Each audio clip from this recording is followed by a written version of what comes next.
салом, барнома ахбори тоҷикистон дар радиои озодӣ ва ман Хиромон Бақозода. Таваҷҷӯҳ кунед ба сархати хабарҳои рӯз.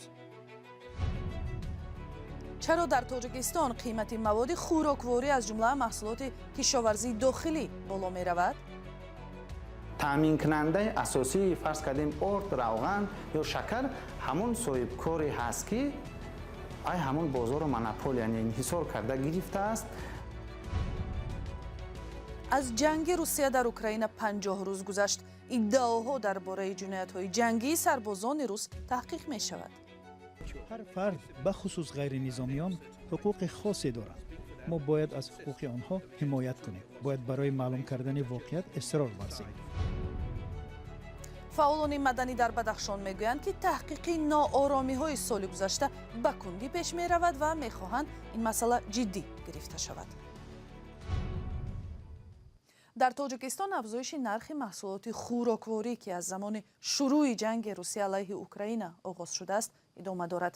қимати баъзе навъҳои хӯрокворӣ мисли равғани офтобпараст ё ор дасти кам 8% боло рафтааст. Алишер Зарифӣ ва Шаҳлои Абдулло бо нарху навои бозор ва ҳам назари иқтисодшиносон шинос шуданд. мева ва дигар маҳсулоти полезӣ ин шаб рӯз дар бозорҳо бештар ба назар мерасад, вале на ҳама имкони харидро доранд. гаронӣ нарх ба ин сабаб шудааст. нархи наво ҷураб ба нархи чӣ бигем қиматчо пайне ки чӣ мекунем хӯй. сокинон аз фурӯшандаҳо гила мекунанд, ки нархҳоро худсарона боло мебаранд, вале онҳо ин иддаоро рад мекунанд.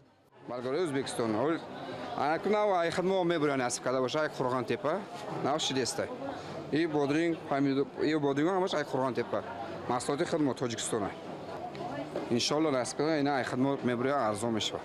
кило намегира я дона ду дона барои авқот барои мазза гирифтеста мақсад хеле кило ба ҳозир ҳеҷ када зурш намереса 50 сом. феълан нархи 1 кило қаламфури булғории воридотӣ аз 40 то 50 сомонӣ, қулфинаи ватанӣ аз 15 то 50 сомонӣ, себ 25 то 30 сомонӣ қимат дорад. нархи маҳсулоти ниёзи аввалия низ ба таъкиди сокинон гарон боқӣ мондааст. намояндагони бозорҳо мегӯянд, нархҳо зиёд боло нарафтаанд. хушбахтона нархҳо баланд нашуд, ба ғайр аз оне ки пеш аз даромади рамазон нархи орд, шакар ва равған камтар баланд шуд. ин мевагӣ бошад ҳамаш аз нархҳои будагӣ паст шуд. гӯшт ки асосин истифодабарандаги дар моҳи рамазон гӯшт паст шуд.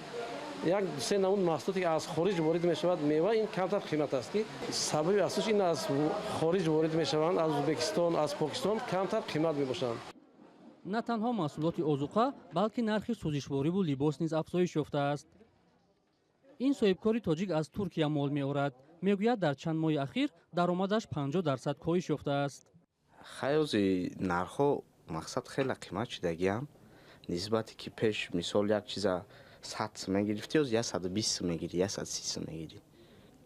аммо ҳисоб мисол клиентое ки пастаяне будан меомадан харид мекардан ҳозир нархҳо камтар қимат шудагия намегиранд. тоҷирон гаронии нархҳоро ба афзоиши қурби $1 раб медиҳанд.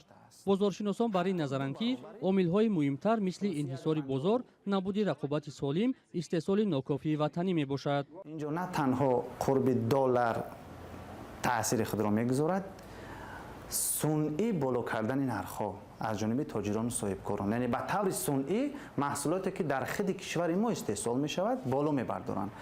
ва проблемаи дигаре ки аксар коршиносон рӯйрост ба васоити ахбори омма намегӯянд, ин монополия кардани баъзе аз соҳаҳои хоҷагии халқ, махсусан бозори истеъмолӣ мебошад, ки аз ҷониби шахсони алоҳида ҳамун намуди маҳсулот ворид карда мешавад ва касе наметавонад ки аз болои шикоят барад. таъминкунандаи асосии фарз кардем орд, равған ё шакар ҳамун соҳибкоре ҳаст, ки ай ҳамун бозору монополия инҳисор карда гирифтааст. албатта ки ин маълум ҳар ки наметавонад ки бозорро инҳисор кунад, ин шахсони маълум ҳастанд, ки аз болои онҳо сохторҳо наметавонанд ки шикоят баранд. ҳар гуна боло рафтани қимати маводи ниёзи аввалия дар Тоҷикистон барои мардум дарднок аст, зеро музду даромади аксарияти мардум кам аст ва садҳо ҳазор нафар ҳам фақру камбизоат ҳастанд. гароншавии нархи хӯроквориро дар Тоҷикистон президент Эмомалӣ Раҳмон ҳам чун як чолиш ё мушкил ёдовар шуд. ӯ ки дар сафари корӣ дар вилояти Суғд аст, гуфт дастрасии аҳолии сайёра ба маводи озуқа то рафт мушкил мешавад. Президент Раҳмон гуфт ки бар асари низоъҳои сиёсиву иқтисодӣ, таҳримҳои молиявӣ, инчунин идома ёфтани пандемияи COVID-19 ин масъала духтар мешавад. рӯ меорем ба Украина. Президенти Украина Владимир Зеленский дар рӯзи 50-уми ҷанг мардуми кишварашро ситоиш кард ки дар муқобили ҷанги беасоси Русия ҷасорат ва муқовимат нишон медиҳад. Зеленский шоми 14 апрел гуфт ишғолгарони рус ният доштанд дар 5 рӯз Украинаро бигиранд, вале мардуми Украина истодагарӣ карданд. аз ин пештар додистони кулли додгоҳи байналмилалӣ пас аз сафар ба шаҳраки Буча гуфт ки додрасои додгоҳ маълум мекунанд ки оё дар воқеъ дар Украина ҷиноятҳои ҷангӣ содир шудааст ё не. гузорише ки бо ҳам мебинем саҳнаҳои дилхарош ва нороҳаткунанда дорад ва барои ҳама муносиб нест. муфаттишони ҷиноятҳои ҷангӣ рӯзи чоршанбе ба шаҳраки Буча дар наздикии Киев рафтанду қавл доданд бо шурӯи кори коршиносони қонунӣ далел ҷамъ меоранд. додистони кулли додгоҳи байналмилалии ҷурму ҷиноят ҳам он ҷо буд. ҳар фард ба хусус ғайринизомиён ҳуқуқи хосе доранд. мо бояд аз ҳуқуқи онҳо ҳимоят кунем. бояд барои маълум кардани воқеият исрор варзем. додгоҳи байналмилалии ҷурму ҷиноят дар шаҳри Гаагай Холланд ба таҳқиқи иддаоҳо дар бораи ҷиноятҳои ҷангии Русия дар Украина оғоз кардааст. на Русия ва на Амрико узви ин ниҳоди ҷаҳонӣ нестанд. як дипломати баландпои Амрико гуфт ки раиси ҷумҳури Русия Владимир Путин дурӯғ мегӯяд ки ҷиноятҳои ҷангӣ дар шаҳрҳои Украина сохта ва саҳнасозӣ шудаанд. ҷаҳон медонад ки ӯ масъули таркиш дар истгоҳи роҳи оҳани Краматорск аст. ӯ масъули ҷиноятҳо дар Буча аст. ӯ масъули вайронгариҳо дар Мариупол аст. масъули вайронгариҳо дар Харков аст. касе нест ки ангушти иттиҳом ба самти ӯ кунад ва ҷаҳон инро медонад. владимир зеленский раиси ҷумҳури Украина хост ки Путин дар додгоҳи байналмилалӣ муҳокима шавад. коршиносон мегӯянд то замоне ки сарбозони рус дар ватанашон бимонанд дастрасӣ ба онҳо тақрибан ғайриимкон аст. аммо ба гуфтаи коршиносон баргузории додгоҳҳои ҷиноятҳои ҷангӣ барои шармсор кардани ҷинояткорон мантиқист. баргузор кардани додгоҳҳои ҷинояти ҷангӣ ҳатто дар ғайбашон метавонад таъсири боздорандае дар миёни мақомоти сатҳи поин дошта бошад ки бигӯянд ман намехоҳам дар баробари таъқиби эҳтимолии ҷиноятҳои ҷангӣ осебпазир бошам. ин ба он маъност ки онҳо модомулъумр дар Русия мемонанд ва ин ба Владимир Путин ҳам рабт мегирад. владимир Путин рӯзи сешанбе гуфт иддаоҳо дар бораи ҷиноятҳои ҷангӣ дар шаҳри Буча сохта аст, вале ҳеҷ далел наовард, ҳарчанд саҳнаҳои гурӯҳҳои дастаҷамъӣ ва баёнияҳои шоҳидон дигар чизро нишон медиҳанд. барномаро пай мегирем. гурӯҳе аз фаъолони ҷамъиятӣ дар Бадахшон аз ба гуфтаи худашон бетаваҷҷӯҳии мақомот ба ҳодисаҳои моҳи ноябр изҳори нигаронӣ карданд. гурӯҳи ҷамъиятии 44 ки барои ҳамкорӣ бо ҳукумат дар таҳқиқи ҳодисаҳои 25-27 ноябри порсол ташкил шуд, рӯзи 14 апрел дар як муроҷиати видеоӣ гуфт ки 3 моҳи охир ҷараёни тафтиши ҳодисаҳо барои онҳо норӯшан боқӣ мемонад. мақомот дар додистони кулли Тоҷикистон мегӯянд таҳқиқи ҳодисаҳо идома дорад ва як намояндаи ниҳод 3 рӯз пеш барои идомаи тафтиши ҳодисаҳо вориди Хорух шуд. рӯзҳои 25-28 ноябри порсол пас аз кушта шудани Гулбиддин Зиёбеков, як сокини ноҳияи Рошқала, дар амалиёти мақомоти интизомӣ, сокинон дар назди бинои ҳукумат эътироз карданд. дар ин эътироз 2 нафар кушта ва беш аз 10 тан захмӣ шуданд. ва рӯзи 16 апрел зод рӯзи президенти аввалини Тоҷикистони шӯравӣ Қаҳор Маҳкамов аст. агар умр вафо мекард, ӯ дар ин рӯз 90 сола мешуд. Маҳкамов ки солҳои 1980 ба ҳайси котиби аввали ҳизби коммунисти Тоҷикистони шӯравӣ кор кардааст, аз соли 1990 то соли 91 президенти Тоҷикистон буд. мунаққидонаш ӯро ба вафодорӣ ба Москав ва заъфаш дар баробари таҳаввулот дар солҳои ахири шӯравӣ айбдор мекунанд. Сарвинози Рӯҳулло ва Нигораи Фазлиддин аз сокинони Душанбе пурсиданд ки оё Маҳкамовро мешиносанд? Асалом. Ҳавоҷон ҳамин нафара мешиносед ки ин президент ном буд охе. Маҳкамов наби. нағз мешиносам ин каса.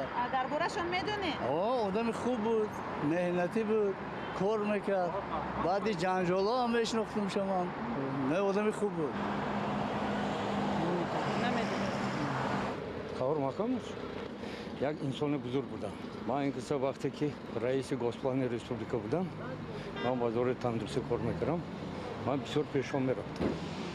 Масъалаи обеспечениятан транспортам бисёр яке аз чигам иқтисодчиҳои бузурги СССР будам. солҳои ахири даври чиш буд ман хизмати ҳарбида будам.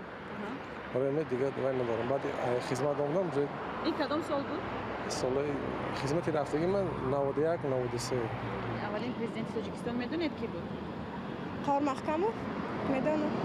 Медонам ака ки президент буд, лекин намедонам хирости гап дар бораш. шумо ҳамин нафара мешиносед? Мумин Қаноат. Мумин Қаноат?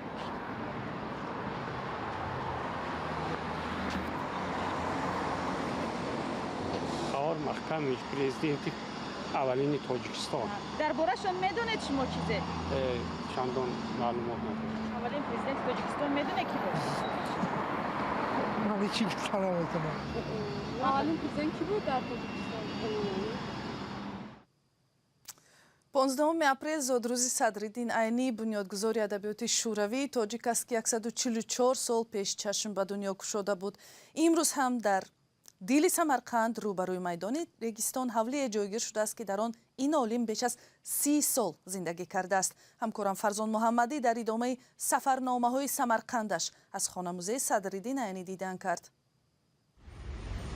дар дили Самарқанд рӯбарӯи майдони регистон ҳавлие ҷойгир шудааст ки дар он бунёдгузори адабиёти шӯравии тоҷик, нависанда, олим, аввалин президенти Академияи илмҳо ва қаҳрамони Тоҷикистон Садриддин Айнӣ беш аз 30 сол зиндагӣ кардааст. пас аз 75 дарраи амири Бухоро ва кушта шудани бародараш, Айнӣ ба ин шаҳр меояд ва нахустин асарҳои инқилобиашро дар ҳамин кулба рӯи авроқи таърих рехтааст.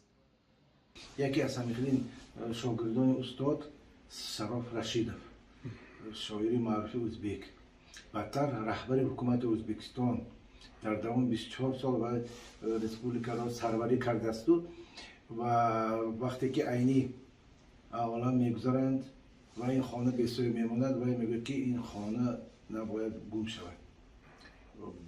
ҳурмати устод ва қарори ҳукумати Ӯзбекистонро мебарорад. соли 1964 сол ва ин хона ба хона музеи устод Айнӣ табдил меёбад.